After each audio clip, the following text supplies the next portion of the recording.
Welcome to Dangerous Wisdom, a journey into mystery and a gateway to the mind of nature and the nature of mind. This is Dr. Nikos, your friendly neighborhood soul doctor, happy to be here with you so that together we can create a culture of wisdom, love, and beauty. Auspicious interbeing to you and yours, my friends, and Koinos Hermes. Deep bow to Sophia, as always. Today, I have a very delightful guest for you, friends, and a lovely topic and book that we're going to discuss. Let me start out with my guest's bio, and then I'll show you the book. I'm here with Leah Rampy, who is an experienced speaker, retreat leader, and writer with a focus on soul and earth connections. Very much a dangerous wisdom groove. You all are very familiar with those vibes. She is on the program staff of the Shalem Institute for Spiritual Formation, where she previously served as executive director, and is the senior spiritual program leader for the Center for Spirituality and Nature. In 2019, she founded Church of the Wild Two Rivers, which she continues to lead. Prior careers include teaching in public schools and universities, serving in leadership roles in Fortune 100 companies, providing executive coaching and leadership development through a company she founded, and nonprofit management, as well as a little bit of politics too, right, Leah? That's true. That's right. She has a PhD in curriculum from Indiana University. She lives with her husband in the co-housing community in Shepherdstown, West Virginia, not far from coal country where some of my familial heritage was Mm. from. Welcome to Dangerous Wisdom, Leah. Thank you. Thank you so much for having me. Yeah. So here's the book. I hope everybody can see that. That's Earth and Soul. It might be coming up mirror image for some of you. And Earth and Soul Reconnecting Amid Climate Chaos. Now, Leah, there was a little bit of resonance I felt right at the beginning because, like you, when I heard that Al Gore was saying, "Hey, I'm going to have a bunch of people deliver this presentation," my first thought was, I think I'm going to do that.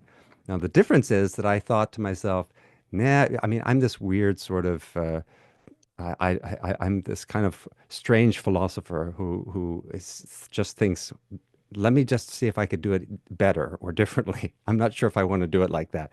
And so then I thought, well, and anyway, I've already got a captive audience in the university and I will bring climate to the students. But you went and got that training, That's right.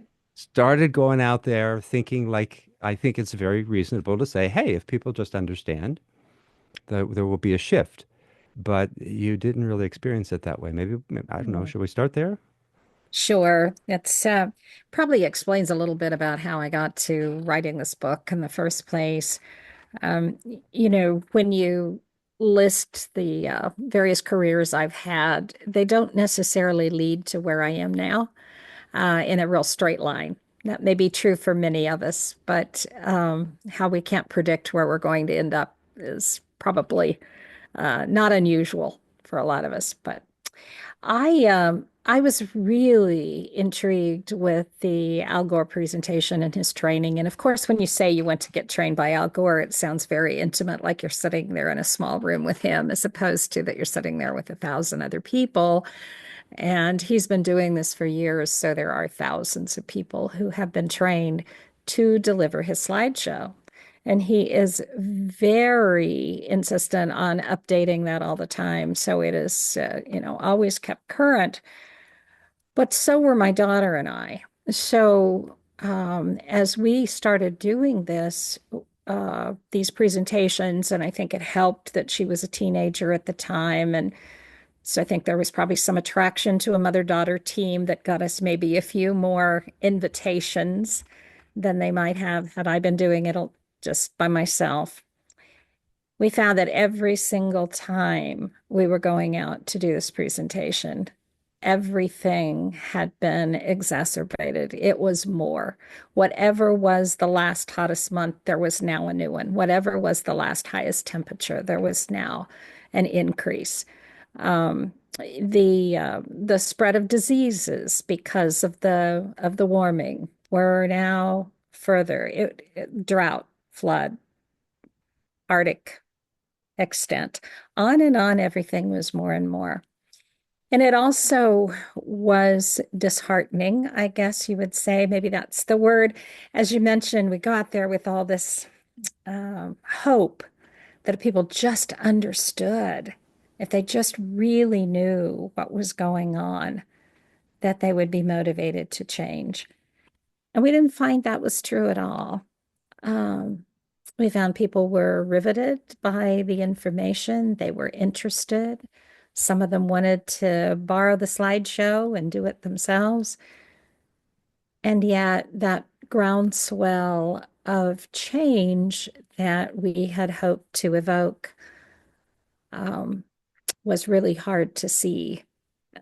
And but also say that people didn't quite know what to do with it, Mm, didn't have a sense that, oh, so now I'm going to, something more than I'm going to vote and change light bulbs. right.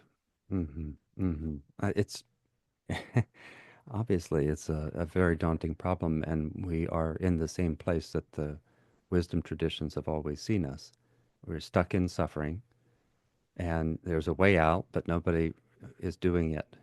I mean, they killed Socrates rather than change the culture. And here we are, we're barely telling the kinds of hard soul truths. If you're presenting information like that, it shouldn't be that. It's threatening, but it's still this deep thing.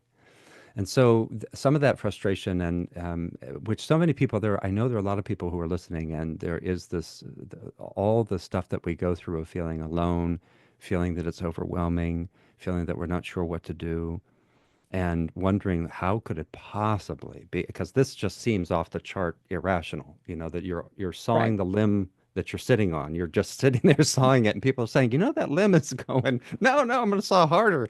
And that's what Yeah. we've elected. We've decided democratically to saw much harder. So then you come to this book, and could you, we both have PhDs, and to take the tension out of the notion, could you say what the thesis of this book is? You're just like, okay, what's the thesis? Well, Yeah. okay, what is the thesis of this book? Mhm. Yes. Yes.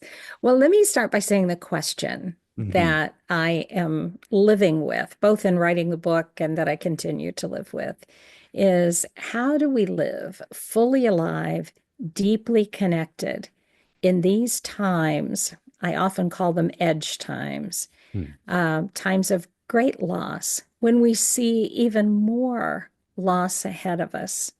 How do we live fully alive, deeply connected, with eyes wide open, bearing witness to what is, and still holding a pathway forward to the extent that we can, that's really beyond our knowing and beyond our lifetime? Okay, so that's certainly one way to just, again, put the basic question the spiritual traditions ask us from time immemorial, right? Because there's always been Absolutely. suffering. We have a particular version of it, and yes, it seems very catastrophic, but that's really it. How do we stay vital, alive, be able to face it, and feel that we're capable of facing it, feel that somehow we're coming into the fullness of our being and awakening capacities we didn't even know we had in order to do what needs to be done that we didn't realize we had to do necessarily. Exactly. Yeah, but that Exactly. suspension into the unknown, I like that edge too. I mean, I have mentioned Joan Halifax's work before. Maybe you've seen her work on edge, what she calls edge states. I haven't. So that image, of course, goes all the way back to in the Upanishads. The spiritual path is like a razor's edge, and then Somerset Maugham wrote the Mhm. novel *The Razor's Edge*. Bill Murray starred in it, it's not a bad adaptation for those of you who don't want to read the novel, but it's one of Bill Murray's best films because it's a spiritual comedy. The guy you're used to doing Wow. this kind of sarcastic comedy, it's a spiritual comedy, and I think people were shocked that he wanted to do it, but he really wanted to do that movie Mm. because he understood that it was a spiritual comedy. But anyway, so the razor's edge. Joan Halifax has worked with this idea that, for instance, compassion is an edge state because compassion is right at that place where if I fall on one side of that edge, I'm self-centered again. If I go to the other side, it's pathological altruism. Pathological stingyism, pathological Mhm. altruism, and on the razor's edge is it's real functional compassion. And how do we stay at that place? So I love all that you're asking. Okay, yeah, that's the deep question, and framed by you're seeing the world in crisis and wondering, wait a second, why are people? I'm trying to explain this, and they probably know even more than they realize, and we're Yeah. still not doing it. Well, I'm going to draw a little bit of a dotted line between the Al Gore trying to do the slideshow and sort of where I came to before I wrote the book, Mm, um, which was the concern for the illusion of separation. And so I had moved into leading retreats and pilgrimages that were centered around deeper and deeper connections to Earth because I became convinced, I am convinced that at the heart of so much of our lack of capacity to make the kind of changes we need is the being stuck in the old stories, the mm. stories that tell us humans are separate from, that we are not connected to, that there is no intelligence to be gained from this living world around us. And I want to flip all of that in my own life and in the teaching and the writing I do. I want to flip all of that on its head because I think as long as we are looking at the issue of climate change as a problem to be solved, and we miss that deep and loving and rich and long time cosmic universal connections to the living world around us, we don't have either um, the commitment to or the wisdom, the collective communal wisdom to make the kinds of changes that are really invited. Yeah, yeah, yeah. They're deep, deep resonance in our work, and I think maybe we'll get to that. But that's one of the big problems, and I would really love to convey what I think you're trying to touch on as well. I really try to when people feel like I'm overwhelmed, I don't know what to do. It's because we are in that same style of consciousness that caused the problem. If we think I've got to solve it now, Mhm. rather than saying, hey, unburden yourself. The world will solve this if you participate again. If you get back in the dance, she will dance us through it. You don't have to worry about that. You're not alone, but you have to call on the world and let it call you back to it too. Yes, Yeah. exactly. Yeah. Yeah, I think that would just be so good if we could. And of course now that's an unknown. That's the new, well, how do I do that? Okay. But just to Mhm. say, well, what if I didn't have, what if there's a whole team of beings ready who have already proven themselves over billions of years by inventing us and keeping this whole thing going all that time. Hey, puny human, it's okay. We'll help. Yeah. Well, you probably know I love the work of Janine Benyus, who has done so much about the reminding us that we are surrounded by genius. Yes. There's so many geniuses around us. And one of my chapters that I loved writing and I love reading is just myriads of examples about how the living world has such considered wisdom Mm, and not only models for us, I believe, but invites us into co-creation hmm. of a different way of collaborating, being, and living together in Yeah, not ways that are, merely. well, you talk about love and beauty and wisdom. That's it. Yeah. That's it, right? Yeah, they're interwoven. Well, and what I was just going to say is that it's not merely that the world invites us into co-creation, but it is saying, look, this is the world. The world is co-creation. So either participate in the dance or Hmm. it's going to get hard for you because that's what the dance is. It's not like you have a real choice here. And indigenous people often like to say that, yeah, you can pass all the laws you want, but nature's got the law. You either follow that or you're going to have a problem. And the wisdom traditions I see as the teachings of attunement with that. That's what we're trying to do. Okay, so now I don't know, have we come far enough to say what is the thesis of your book? That, that to live deeply connected, listening to, discerning with the living world, and to open to our soul wisdom, which, and when I put in, I've got a lot of parentheses in what I'm speaking, so I'm sorry about that. But It's this okay. parentheses is this sounds like two separate journeys, and it is a single journey. Sure. It is not separate to look at the gifts deeply embedded within us, the reason we are called here now. Hmm. It is an ecological reason. It is because we are part of an ecosystem. So the practices, I think, are about tuning into our own calling. At the same time, it's tuning into Earth's call, Earth's wisdom, Earth's invitation. And those are one. The more deeply we are interwoven with the living world, the more deeply we become who we truly are, Hmm. and vice versa. Yeah. So that is really what I'm all about, is that earth and soul are interwoven. They are one. We belong, and we're called here. Hmm.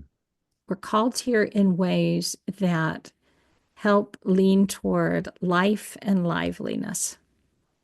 There you go. Yeah.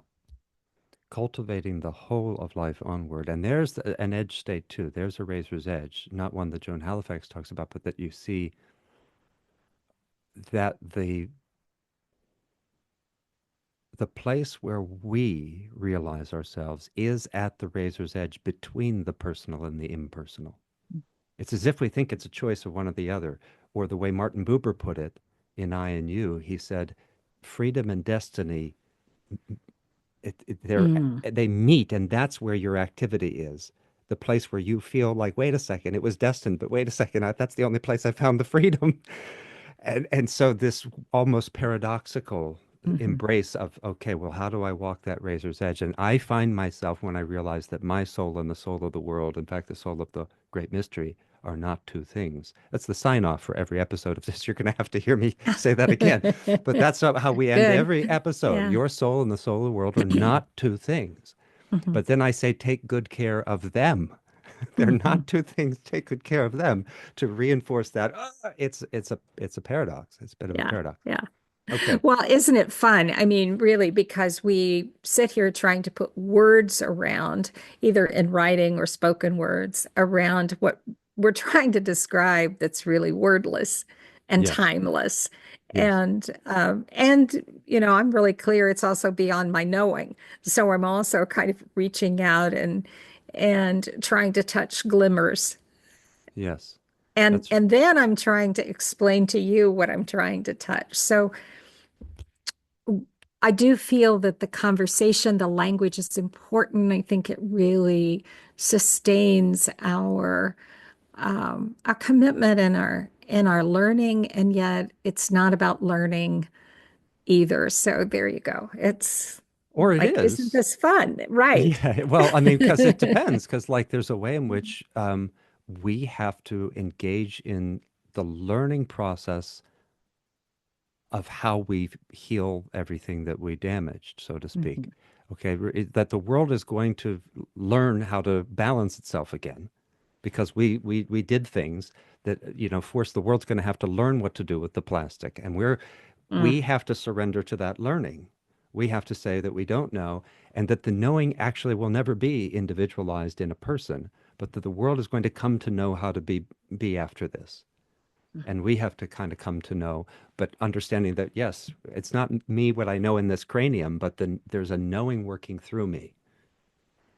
Yeah, it's really beautiful. Now, about that, let me ask you a thing. There is a bit of language that has become popular, and you've used it a little bit, even though ultimately I think you have a view that's much more like what I would say, but sometimes you do say moving from the head to the heart. Mhm. And don't you think that a little bit, see, what I often say about that is, because we're tempted to say, well, people heard the presentation, they intellectually understood it, but then somehow so we have to move from our head to our heart. But then I sometimes say, yes, but in this context, there's no connotation in which the heart indicates, it has an emotional connotation. The head has a rational connotation, and then we've divided reason and emotion again. But really, your view is much more like mine, which is what if people say to me, what's the soul? I say that's our total intelligence, including the intelligence that transcends the boundaries of time, space, identity, the bag of skin. So that soul thinking would be whatever you meant by the heart and whatever you meant by the head, and Mm, even what is larger. Because I feel like that's where what you would say is the thinking we need, right? Something more mhm. holistic. So, contemplatives speak about mind and heart. That's one place to begin to say, even that separation of mind and heart. That's an old framing, mind and heart, and that's really a better statement. To not separate our head from our heart, Yes. and we do it to try to draw attention to the fact that sometimes I am feeling all about how I can think my way into a new way of being.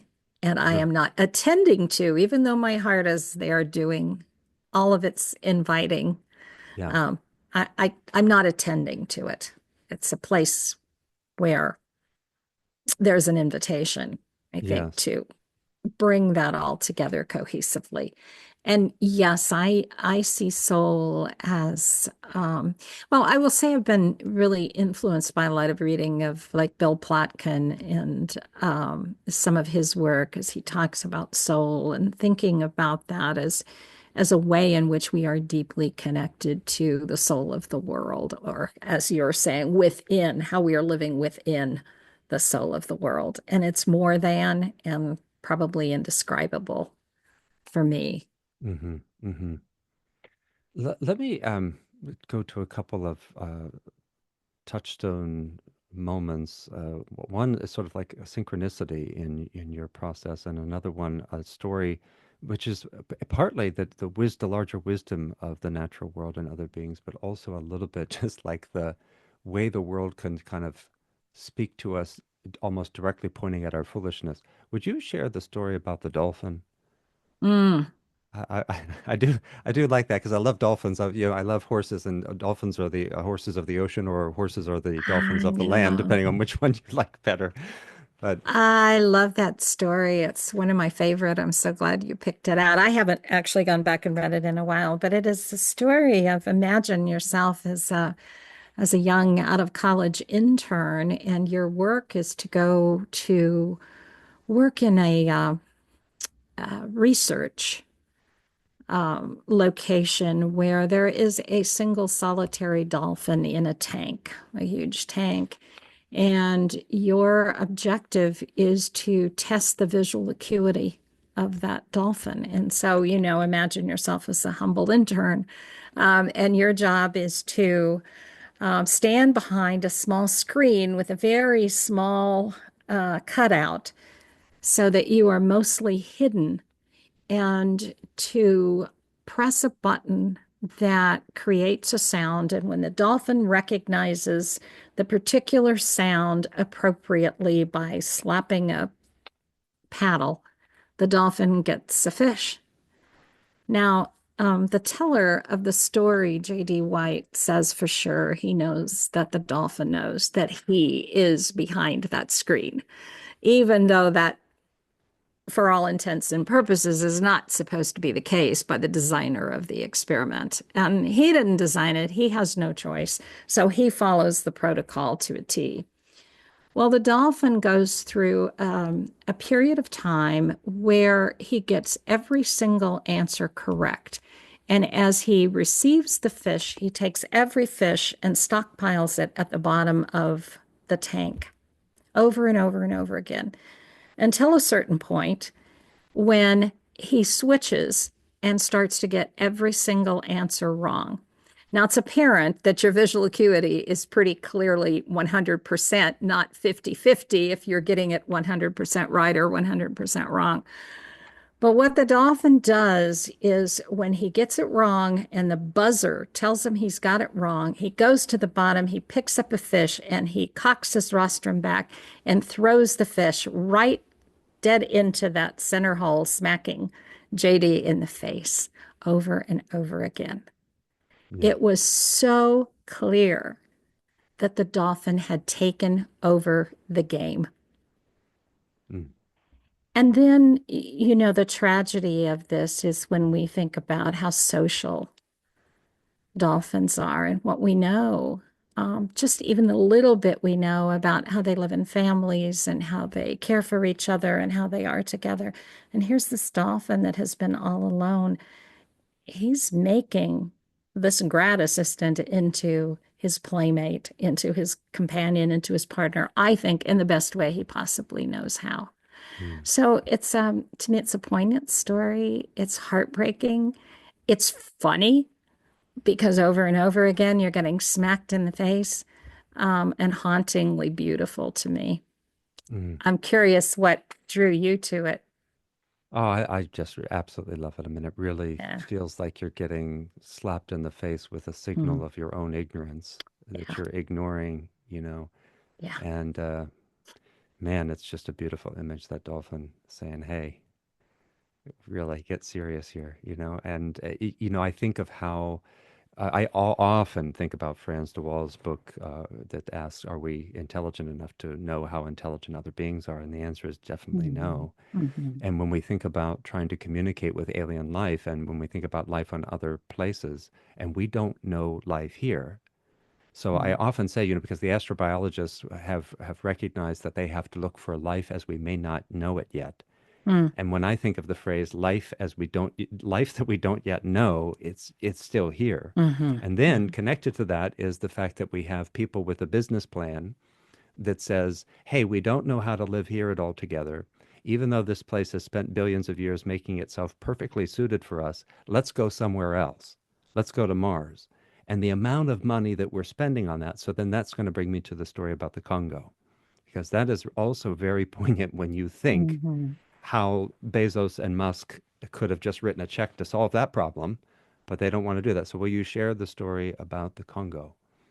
Yeah, this has to do with an accord, an agreement that was reached in Scotland to um, help to save the forests. We have such few old growth forests left, and one of those of vital importance is in the Congo.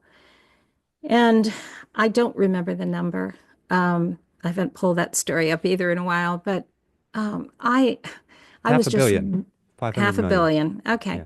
So I was reading about these forests, these old growth forests, and the incredible importance that they are to the world. And we know, I mean, they're not just important for beauty, they are not only important for the people who live there and all of the beings of all types that live there.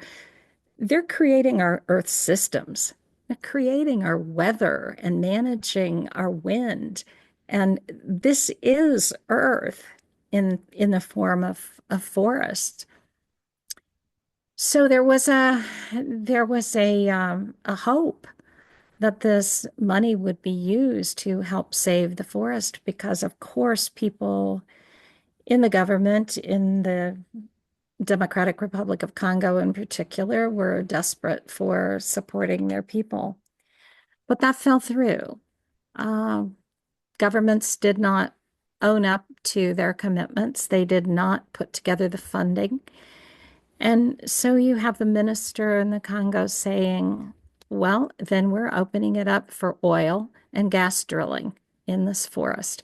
We know the tragedy of when we open up the forest to any kind of intervention, roads come in, land is compacted, it allows invasives as people as well as plants and animals to enter. I mean, we know all the damage that just begins the moment there's a road going into the forest for any Mm, reason. mm, And the minister said, "But it is not my job to save the world. mhm, It is mhm, not my job to save the world." mm. And then we're struck with, oh my goodness, whose is it? Yeah, there you go. Whose is it? There you go. And of course, I don't really like to talk about saving the world as if we are sort of that cowboy image of riding to the rescue. Um, but for sure, it's our job to collaborate with the living world around us and to do what we can Yeah, yeah. to make Y- sure that it's healthy and thriving. And Because if it so isn't, we aren't. Yeah. exactly, if it isn't, we are. And so if anybody is not familiar with these attempts, these are ways to try to be more reasonable as human beings because we're being very unreasonable. And that's why I think it's still important to talk about critical thinking and reasoning, but to try to make it more and more holistic. But the idea is the Congo there are so many horrors, ecological, interpersonal, social, so many challenges that the people face there that are because of the way we think and the way we know ourselves, each other, and the world, especially here in the dominant culture, because there are the rare earth minerals and the oil and the gas, uh, the coltan, all the things that go into your cell phone, and then these kind of fake maneuvers for the corporations. Oh, we'll be good, and we'll trace it back carefully. Really smart thing, it would be to do what some of these countries have asked. Look, just pay us and to keep the forest intact, Mhm. because Mhm. we're performing a service for you, as you say. It's not merely beauty, but the thing is, we could recover, but beauty, because if beauty is really beauty, then it has to have wisdom and love in it. So there is a wisdom in the forest already. Mhm. There is a love. There's a Sure. care of the earth, of us. And that's all they said. Just look, just give us money to leave it alone. And a mere $500 million to keep a massive forest, when we don't understand how that's a bargain, we are really far gone. Yeah. And then, Yeah. as you point out, sure, it falls through, and yet we're paying hundreds of millions of dollars for someone to blow up rockets in Texas and to take people into the ultimate joyride. And with this plan, the business plan is we're wrecking this one. Let's go to another one where there's not even anything. And we'll just, Mhm. we'll take all of our aggression and confusion and it'll just be in a place with no trees, no birds. Well, how is that a business plan? Yeah. But it's astonishing. And you You were know, you were reading that just at a time when you were just happened to be reading about trees. That's why I meant the oh, synchronicity is that you were well, reading about the forest and then boom, here's this article saying, "Hey, we're destroying this forest." exactly. I was reading the book. I was looking for the title here, Evergreen, and Thomas Lovejoy is one of the co was one of the co-authors of that Hmm. book, talking about those five great forests that we must save Yeah. is the way Five that great they. forests. That's the way Can he's can framing it. well, you name those so everybody what we're talking about is that these are massive ecologies. We think like, oh, there's a forest behind my house or something, but the idea here is that there are these five massive forests that Sure. really help hold the world together. Sure. Well, we're certainly talking, of course, about the Amazon. Yeah, And we know the challenges of the Amazon, everything from trying to, you know, let's have more land to grow beef, or right. whatever.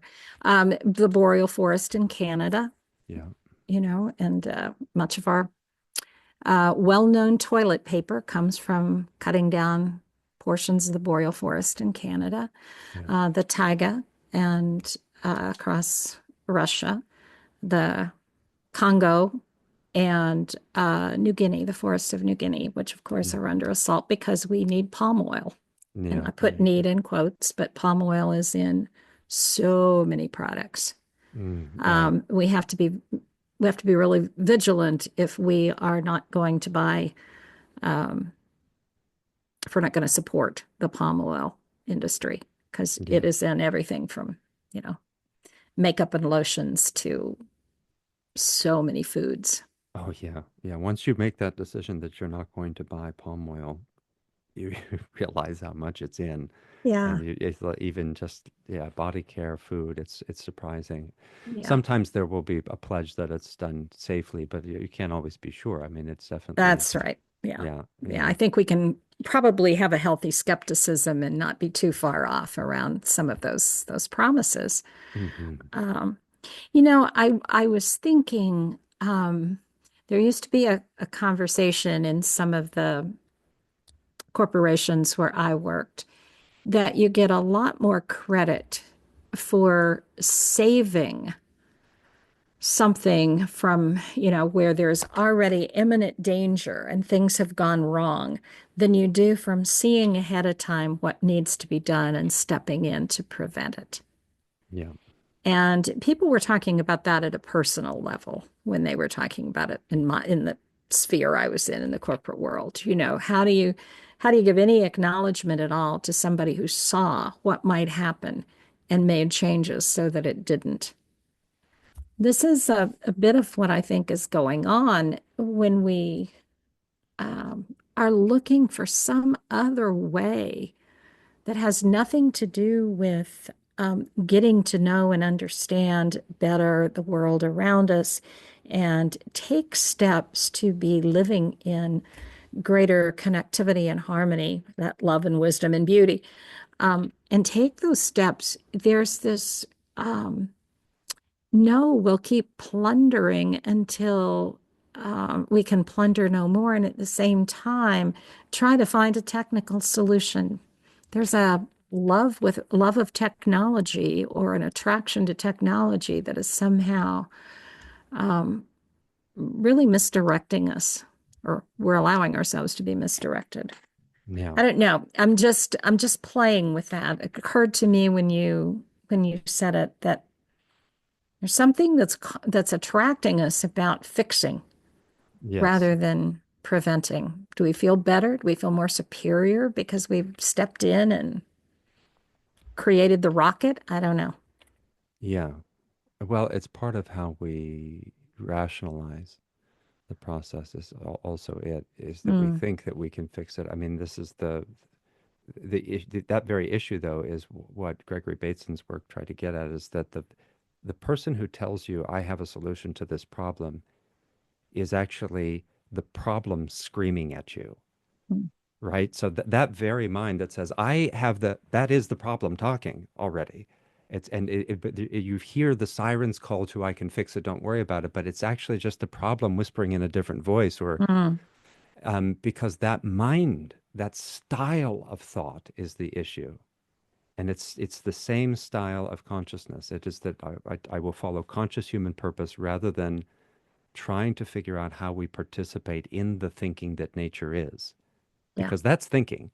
And sometimes when people say, "Oh, we're trying to think our way through," I say, "No, well, that's not the problem. It's that what you're calling thinking isn't. It's you can call it schmeasoning, but it's not reasoning. The nature uses actual reasoning to create a human being. That's not irrational. I mean, what are you going to call that? It's a mental process. It's just that there's no thinker. So relax. You don't have to be the thinker who solves the problem. Mm, It will. I interesting. Yeah. Yes, but you're right because we want. I think we're addicted to the dominant culture too. In my dissertation, I often talk about how I wrote about a woman who absolutely she just said, "Look, I'm addicted to my Keurig coffee machine. That thing is my life."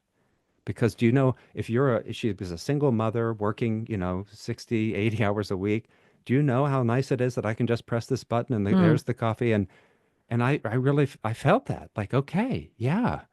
And when you're in it, it just that feels so good that that's all I have to do. And if somebody tells me I have to give that up or it's a bad idea or it's bad thinking, then I'm suddenly like, but here, again, you and I are really meeting in our work. I really like how you're saying, ah, but what if you don't realize that now is where you're having to suffer and sacrifice and give things up? That mhm. what your ego is telling you, oh no, I have to give up. I'll have less. I'll be less. I want. Actually, the earth is saying, if you let go, you'll have more. What a weird thing, right? Exactly, exactly. And I think, Rebecca Solnit occasionally talks about this idea that, like, what if it's not really giving up? What if it's not like a life of depravity, being deprived of so Mhm. much we know and love? What if it's actually more? Yeah. And Yes. I think that it's true. I think it is more. I think that it's more, well, it's more of the connection. It is more of the compassion. It's more loving. Mm. And so It's you more probably family. see people go through that feeling of finding some of the abundance when you hold workshops, I would think, right? Do you find people are actually able to I mean, that's the whole point of philosophy is to say, hey, yeah, what you thought that you were going to have to give up something, but you realize that the thing you were giving up was actually a problem. Mm. It's that you were holding Right, on to right. so hard. It was a burden you were carrying. I think as you did quote her, and the way she Sona put it is nice, that this is the austerity. You are Yes. now under austerity, Hmm. and if you would only let Yeah. go of all the toys they're using to keep you in it. But do you see that with people? Do you feel like, oh my gosh, yeah, there's Well, I think you see it with individuals, and I think this is also what you see writ large. I can't help but think about loneliness as epidemic. Mhm, And, that's not caused by, um, you know, having too much time in the living world. That's because we've lost our connections, yes, to each other, but also to who we are held in this whole web. We've lost the cosmic story. I think one of the things that I'm so grateful for are, the Brian Swim and Thomas Berry and Mary Evelyn Tucker, and those people who brought the cosmic story back front and center to help us understand we're part of this long lineage. We're, as is often said, this little leaf on the family tree. So yes, I see it in the retreats, and I see it on the pilgrimages that I used to lead, um, where we are able to get some sense of what might be possible in that shift mm, from placing ourselves in the center and believing that we need more to be more, mhm, mhm. and that it even is about us, Yeah, you know. And yeah, so that's a real shift to take ourselves out of the center. yeah. And there, have you worked with the Earth Charter much? No. It's useful to look at. It's a very remarkable Hmm. document, but I mean, it's a kind of unprecedented document. Massive dialogue across cultures, spiritual leaders, scientists, political leaders, all coming together to talk. It's a civil society document, and to talk about what is a framework to begin to live better together with the earth. And the phrase that they have in there is a shift from having more to being more. Hmm. And it's really, really the journey of language. Really, language was a big thing. Sometimes word choices were hashed over for, months, years. So it's a really beautiful thing to consider, and Hmm. a lot of organizations kind of agree to live in alignment with it. So it's high schools, universities, all kinds of organizations around across countries and around the world. But that phrase is in there, and it's really, I think, important. Thanks for bringing that up. It's been a long time since I've thought about that, and it would be really um, rich, I think, for me to look at it with new eyes too, because like probably all of us, I'm on this journey to try to understand um, what I need to let go of. Yeah, we all are. Yeah, that's Yeah. definitely renunciation is going to be part of Mm. every that phoenix fire where the stuff Mm. that we were clinging to burns away, and when we realize that we were born out of it, that we needed it, we needed to go through that. In Buddhist philosophy, there's a practice of trying to ease yourself into it. Many practices actually, but one that I rather think is lovely is that you go around maybe it depends on what your personality is, but it might, for a lot of us, it could just be right in your home, and you look at things that you really like and Mm. you imagine giving them away. Mm. You don't have to do it, and you don't do something where you would create resentment. But if you just say, "Oh, I really love this. It's my favorite sweater. I love this sweater. I love when winter comes and I get to put it." And then you just imagine, "Oh, I just picture giving it away again and again and again and again." And it kind of strengthens that muscle Mm. of release and how Mm. nice, and also just sharing the good feeling that you just, "Oh, I wish everybody could have such a sweater that made them Mm. so, feel warm and cared for." And Yeah. okay, yeah. That triggered for me a reminder, and I would like to now that I'm thinking about it, revive it.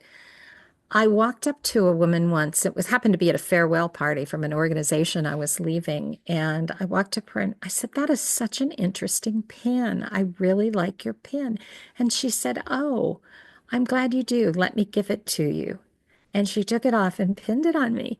You know, wow, how countercultural was that, you know? Yeah. And so then that's been fun. It was fun to wait for somebody to come to me and say that they liked it, so that I could do the same. But I'm thinking like, gosh, I have a whole box of seldom used jewelry. I could practice on that.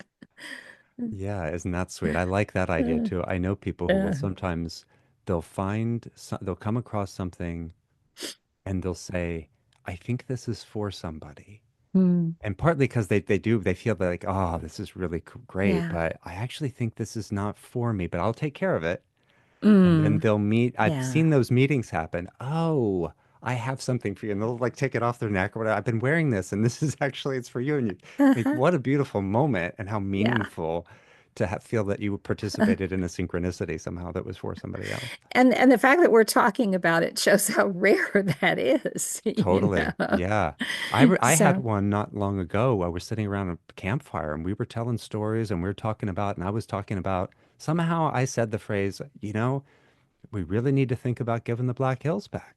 And mm, it turns out the fella sitting on the other side of the fire had really been involved in it and told the whole story of mm, how they went out and they did get this big part of the Black Hills back. That was it was just a beautiful story. The next day, I happened to be going into a thrift store with a friend, and there's a picture of an indigenous of Geronimo. Um, or no, it wasn't. It was a gull and this huge picture. And I thought, Get out." And so I bought it and drove it up to him, and he was just like so thrilled to see that. He just couldn't believe it. It's hanging in his barn now to this oh my day, but it was goodness. just like, Yeah. Wow, what do you know? It was Yeah. something, yeah, I Yeah. had never seen anything like it, and there it was. Mm, some earth blessings there. Hmm. Tell me about the Church of the Wild Two Rivers. I really like that. Mm, sure. I really like it too. There is something called the Wild Church Network, um, and it is a very loose organization of other wild churches that support each other. So you can belong to it or not. And belonging just means, hey, we're kindred spirits here, and we'll have a little map where we show kindred spirits. Um, People do it very differently. I started this 6 years ago when I moved to the Shepherdstown area. I thought I was going to help somebody else who I had understood was going to be starting it. And I went to have coffee with her, and she said, "Oh, no, I'm not doing that." So I went around saying, "Well, if I'm supposed to, help somebody, let me know who it is." And no one ever showed up. And I finally decided, oh, that must be me. So, our intention is to engage some of these practices together and support each other in these practices of wandering the land, sitting with trees, watching water, listening deeply, receiving wisdom of earth. We start out, we meet once a month, and we always meet outdoors. And we start out with a little theme and a bit of a conversation and introductions to each other because we are always creating community in real time. It's never the same group of people there. So we're creating community of like-hearted people in a community of, within a community of beings. And after we talk for a little bit, there's 40 minutes where people may take a question or they are invited to take a practice and wander or sit, and then come back into the large circle and we share a little bit in small groups, and then we share in a large group, 5 words or less in our large group. And we might do a chant, we might have a circle dance. People bring their own poems or songs or music that they want to share. And we always close with a gratitude circle and acknowledge all of the beings around us and each other for being there. Mm, And so it's a 2 hour block of time, and that's it. And we go our ways, and many people come back again the next month to do the same thing. mm. Yeah, Yeah. there's been a lot of discussion about the loss of third space. Hmm. It's a technical academic term, but the idea is you've got home life, you've got work life. Once upon a time, the Union Hall was a third space, or Mm. certain bars, coffee shops, Yeah. bowling teams, but that we don't really have them and we don't stay in them and talk with each other enough in the third space. I Mm. often talk about how the dictatorships, because tango teachers would always talk about this when I would study with them, take workshops, and they would talk about how the dictatorship was perfectly happy to import all the rock and roll that was causing a moral crisis in America in its early days. This is the Mm. end of Elvis gyrating and singing these songs. It's the I end of know. America. The dictatorship was happy in Argentina to import all that. What they didn't want was tango Mm. because it was such an intimate third space where Mm. people are hugging each other for hours on end, mostly staying sober because dancers don't want to they don't want to lose their capacity to dance. That's dangerous. Sober Yeah. people who are hugging each other and listening to songs about real human connection and loss and love. And so you're really establishing that because if we're going to practice better relationality, we got to start. Hmm. And that's wonderful that you're offering that. And how many people tend to show up? You're in a small area, so I can't imagine it's super big. Well, no, it's not super big. There may be occasions where there's only 15 or so, but 25 or That's so is nice. maybe about how many we would usually have. I think a couple times we've had 40. It's like, Wow. in between. And That's and really I nice. never exactly know how many are coming, even though I, encourage people to sign up in case I need to tell them that, I don't know, if the bridge is washed out and you can't get there or whatever. Yeah. Uh, but, you know, the people, the open space technology, as they call it, open space, it's the same kind of rules. Whoever is there is who's supposed to be there. Whenever you arrive, it's when you were supposed to arrive. When it's time to go, it's time to go. And Mm. whatever we talk about will be what we were supposed to talk about. So, Mm. yeah. I like that. And you're in so I take it, is that sort of, what's the ecology like there? Is that sort of Blue Ridge Mountain still? We are at the end of the Blue Ridge. Yeah, we're not very far from Harper's Ferry. Okay. So we're where the Shenandoah meets the Potomac, Wow. and the Blue Ridge come kind of tailing out there. Mm, So it's a hilly area, karst topography, so lots of caverns. But it is that kind of from Virginia on up, Blue Ridge, yeah. Shenandoah Valley, Yeah, I where lived we in are. Charlottesville for a little while, and so not super far away. And then Hmm. also just on the sort of southwestern Pennsylvania, I spent time too. So I'm familiar with different aspects of kind of the same larger Southwestern bioregion. Pennsylvania Yeah, would be very, yeah, yeah, yeah. I mean, we're a hop, skip, and a jump. Where Virginia and Maryland meet, and Pennsylvania is just right there, and yeah, yeah, yeah. yeah. Wow. Across Yeah, but the across the water from Antietam is where hmm Shepherdstown is. yeah, yeah. There's a. Did you ever? Is it what's it? Which book is it in? Did you ever read any Chris Hedges' work? Yes. Okay. Did you see the one he did, the graphic book that Days of Destruction, I think. Days of Destruction, Days of Revolt.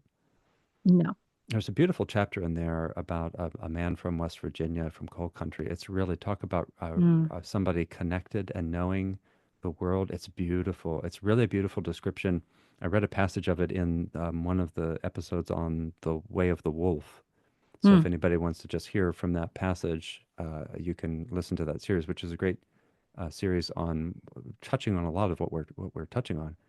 But this guy's name was Larry Gibb, and he he said, his dad was worked in the mines, and would have been quite a long time ago because Larry probably by this point he must be in his 60s or 70s or something. I mean, he was not young when Chris Hedges interviewed him, but His dad got hurt in the mines, and they ended up having to go to Michigan because he thought what happens to a lot of miners. They'll try to go to Detroit, to get job in the automobile industry. If they can't, if something happens to a mine Hmm. or if something happens to them, they can't mine, but they can still do some labor.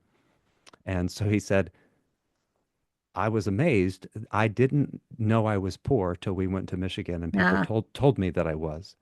mm, And he said, but what is amazing is how in the world, with everything I had in West Virginia, and he describes he had this hawk that would just like fly around with him, and the three-legged fox that would hang out with him, and all these animals and all this mm, food that he could just eat, the pawpaws and the berries, and he said, mm, yeah, I was the richest kid in the world. And I had so many friends, non-human friends. yeah, I don't even think he mentions a human friend. He's just like, I've got a bobcat and a fox and it's just like, wow, the richness of this guy's life. And to hear ah, somebody who's just like a yeah, coal miner, the way he talks about the mountain being mm, alive, it's really, it shows you that, it's available. It's mm, there. We can sink back into it. And it's worth looking at that, even that one chapter. It's a mhm. nice thing that he did in collaboration with Joe Sacco, who did the graphic art in it. It's really nice. Yeah, thank you for that. Mm, And some of us don't have to go very far back in our families to know a time when that kind of connection was there. yeah, That it's not always as distant as we think it is. yeah. And we have to carry something in because I also remind people here on Turtle Island, if look, if you just being in the woods would be enough, then the world wouldn't look like it does because we came here and this place was so incredible that nobody in Europe believed Mhm. it. They just thought, okay, you're making it up. It can't be. And now it's not. So those people were living in it. And they also didn't quite know. So that's like it's there, and yet there's some kind of Mhm. deep work that learning that we were talking about, we will have to relearn. We will have to Mhm. re-indigenize. And yeah, even if we thought our grandfather, who was a farmer, was so connected to the land, there was a whole lot he didn't know, Mhm. right? Mhm. Anyway, yes, but at least it's there, and there's a richness. If nothing else, it's just that this man felt so rich as a boy and still has Yeah, so much love for that mountain. Yeah, lovely story. Yeah. yeah. Mm. What else would you like to reflect on? If we've come a ways, as usual, the philosopher tries to bring up some things that maybe people haven't heard before when they've talked about their wonderful books. And I want to say it again for anybody. This is Earth and Soul. And is there anything else about the book, about your journey, about the work you're doing now that you'd like us to know Mm. about? Well, I will mention that I have written another book, co-authored with a colleague, Beth Norcross, who founded the Center for Spirituality and Nature. Mm, And the Discovering the Spiritual Wisdom of Trees is coming out on April 22nd. mm. And Discovering the spiritual wisdom of trees. I like that. mhm. So it's been my real honor and pleasure to work on this with Beth. We started a class on the spiritual wisdom of trees about 4 years ago, and she has training in just training as an arborist that I don't have as a forester.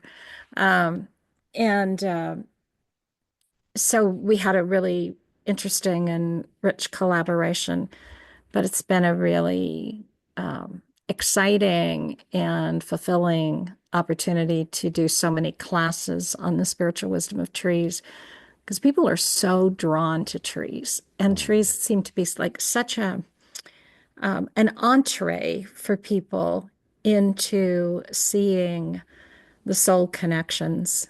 Um, we start by talking about trees as soul friends in the mm, Anamkara mm, Celtic tradition of having a soul friend that you could share with, and that soul friend could share with you as well. mm, What is what is well with your soul, you know. So that's something we're looking forward to. And I would also say I have just loved the reason I wrote Earth and Soul is because I really wanted that opportunity to help generate, even to be in conversations with people about this topic. So I really appreciate when I get invitations like this. I love being invited to book groups where people are reading and wanting to talk about it. So I'm available for that.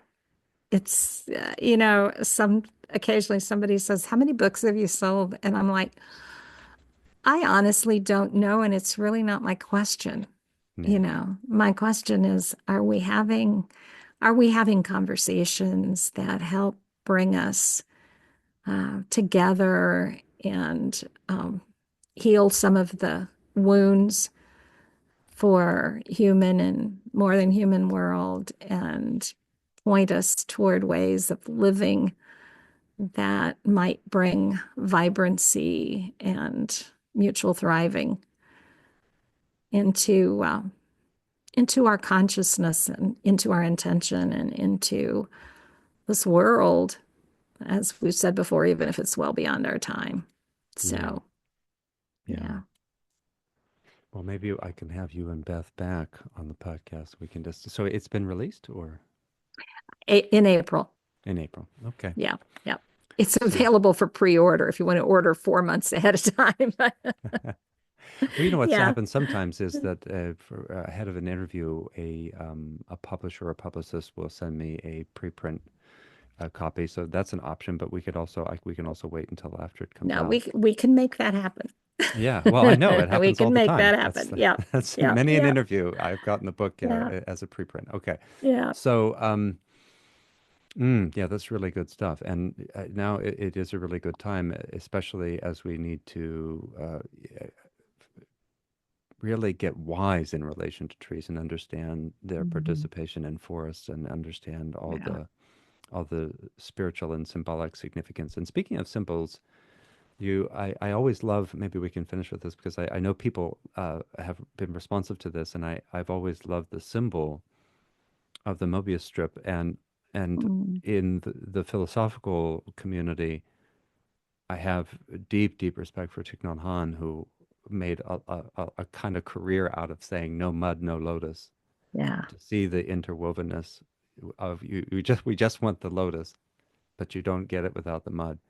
And you had a kind of symbolic exercise, and these are the kinds of things that we have to be careful with because but it's nice because it does convey something to the soul, that symbol that the soul needs. Would you like to share your delightful Mobius strip exercise? I would. And you know what just popped in my mind? So this is a synchronicity here that we really hadn't brought to the fore grief. And that is Uh-huh. something that I write about Yeah. because I am inviting us to consider both a responsibility and an opportunity of bearing witness to loss, of Yes. being with places that have been devastated by our interventions or causes that beyond what we really understand, and to Mm. just be with that as we would be with a friend, a family member, whatever, in their dying or in their loss. And I recognize that it can be hard to open your heart to that, to allow your heart to break, really. Um, so I'm suggesting that people just take that long strip of paper and on one side write those things that are bringing grief or maybe something that they feel that they're holding and bringing them sorrow and loss. And then to flip that over and write about their remembrances of awe and wonder and beauty. And then as they take that strip to make that final twist to put it together so that there is no one side or the other, that Mobius strip shows us that's all life, it's all interwoven together. Yeah. Um, and and to know, as Joanna Macy says, that when our hearts are broken open, they can hold more. They hold more love. They hold Mm. more beauty, even as they hold the pain. Um, we're reminded of what we really treasure and love. And so to allow all of that to be one Hmm. is going to be important on this journey. Hmm. So as long as we live, we are going to experience loss and grief. As long as we love the living world, as long as we are part of it, which of course we can't help but be, then it's there. It will be there. So holding that is a practice. Oh, yeah, that's right.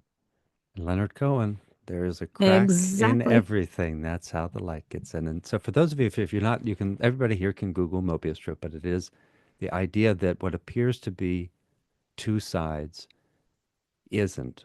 What appears to be two is really ultimately one from a perspective. And the way it works is you can imagine like a ribbon of paper. So maybe something that's much longer than it is wide, and that if you took the two ends and stuck them together, you would have a circle. But if before you stuck the two ends together, so if you had a circle, if you stuck them together, then there'd be an inside of the circle and an outside of the circle, a top and a bottom to that side to that strip of paper. But if you give it a twist and then stick it together, as you trace your finger along, you never lose contact. So that means there couldn't be really a one side or the other because you've just traced it around and around and around and around it goes. And it's just recognizing that non-duality, that we're Mhm. not alive and then dead. It's living, dying all the time. Living, dying all the time. And trees are such a good example of that, Oh yeah. you Yeah. know, releasing those leaves that fall to the ground, that eventually compost, that feed the trees. I mean, Mm. there's a multitude of ways we could talk about trees and death Yeah. and dying. A few of them I do try to talk about in the book. Oh, that's beautiful. Yeah, Yeah, there's a feedback loop, the Mobius feedback yeah. loop as the spiritual feedback loop Sophia uses. Mm. Okay. Wow, that is wonderful. So thank you for sharing that. And I encourage people to try that. And yes, part of, and for those of you who want some extra support, as you regular listeners know, I always say compassion study is the place to begin because it allows us to find our capacity to turn toward the pain so it can heal. And so we have resources on the meditation page at dangerouswisdom.org. Just go to the resources page, click on meditations. If you start practices of compassion and Tonglen, this can give you the strength to turn toward that grief because the pain is asking for our attention. And you were talking about how do we tend? How do we attend? Tend to the fire of the world. And that, but we Mhm. do have to face it because we don't, that too is just really uncomfortable. And I think that's part of why we have the Mhm. rationalizations about tech is that it feels so nice if someone tells us they'll fix it rather than Yes. looking at how much pain we already feel, Mm. how odd we already feel. And wow, it's really, and there too, isn't it interesting? There's a way in which America did vote on emotion. And Mm. people did vote with their heart, but their heart is anxious, afraid, angry. Mhm. And I Mhm. don't think we were thinking clearly enough. But goodness, if we could just admit that we're hurting Mhm. and be together with it and talk about it, not so that we wallow in it, but just even because if you have the grief and you just sit and talk about your time with a tree, that was something. You know, it's not like you have to talk about the thing all the time, and that's sometimes too where we get trapped. If we just worry over and over about the climate anxiety rather than planting some roses and just being together with each other and hmm, Yeah, and I think we have to remember that, it's not my job to save the world. It's not your job to save the world. My role is to do my calling, my gift, to respond to what the living world is asking of me. And that's where hope comes in. hmm, Because I find such a struggle with so many ways that we talk about hope that feels a little like a trip to Disney. yep, Um, but what I'm choosing to believe, and I too truly believe that if I do my part and you do yours, and others pick up their pieces that they're called to do, and we entrust this amazing, beautiful, wise, um, long-lived earth to continue to do what she has always done so well to enable flourishing, then that's where we move toward a future of great liveliness. hmm. Yeah, here you have it too. You know, that Sophia's basic initiative is toward flourishing, that life Mm. really wants to take care of itself and continue, and it will, and we can just decide that we want to be part of that.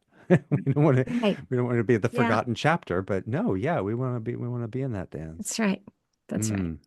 Yeah. Thank you, Leah, for your reflections, friends. This is a nice, gentle read. It's so accessible and enjoyable. Here you get to hear personal stories and broader conceptual thinking, and nothing overly academic or weird, but just really, here it is. It's the human thing. So thank you for your work, Leah, and thanks to all of you. If you have questions, reflections, stories to share about anything we touched on, please send them in through dangerouswisdom.org. If you have some pre-questions about trees, maybe if we can get Leah and Beth There here, we go. maybe we can address some of those as well. So send all that through. And in the meantime, this is Dr. Nikos, your friendly neighborhood soul doctor, reminding you that your soul and the soul of the world are not two things. So take good care of them.